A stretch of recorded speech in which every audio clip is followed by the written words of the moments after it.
देख रहे हैं सन 24 न्यूज छत्तीसगढ़। सूबे के मुखिया सीएम भूपेश बघेल नवरात्र के दूसरे दिन धार्मिक नगरी रतनपुर पहुंचे। यहां सीएम ने मां महामाया के दर्शन कर प्रदेश की संपन्नता और खुशहाली की कामना की। सीएम ने इस दौरान विधिवत पूजा अर्चना कर मां महामाया का आशीर्वाद लिया। सीएम ने बताया कि माता की कृपा से अच्छी वर्षा के साथ इस बार फसल भी अच्छी हुई है। अन्नदाताओं में खुशहाली का माहौल है। सीएम ने प्रदेश की जनता को नवरात्र पर्व की बधाई भी दी। सीएम ने मां महामाया के दर्शन के बाद मीडिया से चर्चा में केंद्र सरकार और भाजपा पर भी जमकर निशाना साधा। सबसे पहले ट्रेनों को रद्द व फ्लाइट बंद करने को लेकर सीएम ने सीधे भाजपा प्रदेश अध्यक्ष व सांसद पर हमला बोला। सीएम ने कहा कि सांसदों से पूछना चाहिए कि यह फ्लाइट क्यों बंद हो रही है, सैकड़ों ट्रेनें महीनों से क्यों रद्द है।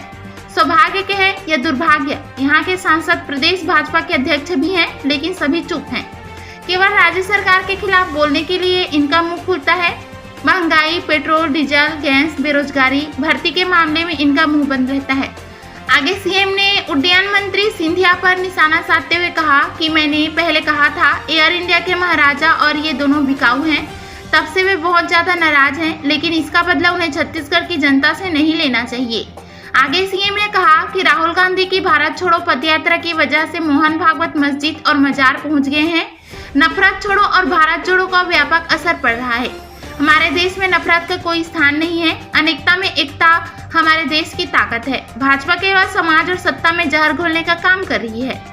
आगे सीएम ने राजस्थान के हालात पर भाजपा पर पलटवार करते हुए कहा कि कांग्रेस में लोकतंत्र है, कांग्रेस पार्टी का चुनाव चल रहा है, सभी अपनी बात कहते हैं, लेकिन पूरे देश को पता है भारतीय जनता पार्टी में अध्यक्ष कैसे चुन लिया गया। नड्डा दूसरी बार अध्यक्ष बन गए, न किसी से पूछा, न किसी ने मतदान किया। ऐसे में उनकी पार्टी में लोकतंत्र है क्या? आगे उन्होंने कहा जहां चुनाव होगा वहां हलचल होगी ही। आगे सीएम ने प्रदेश के सड़कों के हालत पर पूर्ववर्ती भाजपा सरकार को घेरते हुए कहा कि पिछली सरकार में बनी सड़कें 4 साल में ही उखड़ गई। सरोज पांडे सीधे रमन सिंह का विरोध नहीं कर पाती है, इसलिए मेरे बहाने उनका विरोध कर रही है। सीएम ने 1 नवंबर से धान खरीदी शुरू करने की जानकारी देते हुए कहा कि इस बार 1 लाख करोड़ मैट्रिक टन से अधिक खरीदी की व्यवस्था सरकार ने की है। लक्ष्मी माता, दुर्गा माता की कृपा है। अन्नदाता हमारे प्रसन्न हैं, खूब मेहनत कर रहे हैं, खूब फसल भी है छत्तीसगढ़ में। देश के दूसरे क्षेत्रों में जहां सूखा पड़ा हुआ है, छत्तीसगढ़ में आबाद है। पहले ट्रेन और हवाई जहाज बंद कर दिया गया है। परेशान सौतेला व्यवहार हो रहा है छत्तीसगढ़ के साथ। सांसदों से पूछिए क्यों ऐसा हो रहा है। फ्लाइट तो बंद नहीं होना चाहिए, नंबर 1। दूसरी बात, ट्रेन कब शुरू होगी?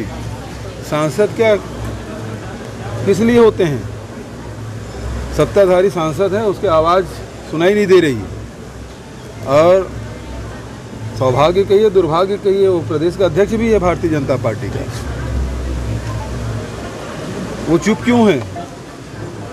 सैकड़ों यात्री ट्रेन बंद है, महीनों से बंद है और हर महीने बंद किए जा रहे हैं, लेकिन सांसद हैं कि चुप हैं। राज्य सरकार के खिलाफ बोलने के लिए ही मुंह खुलता है और जो यात्रियों को परेशानी हो रही है उसके बारे में मौन है। महंगाई बढ़ रहा है, बेरोजगारी बढ़ रहा है, उसके बारे में मौन है। रेलवे में भर्ती क्यों बंद है?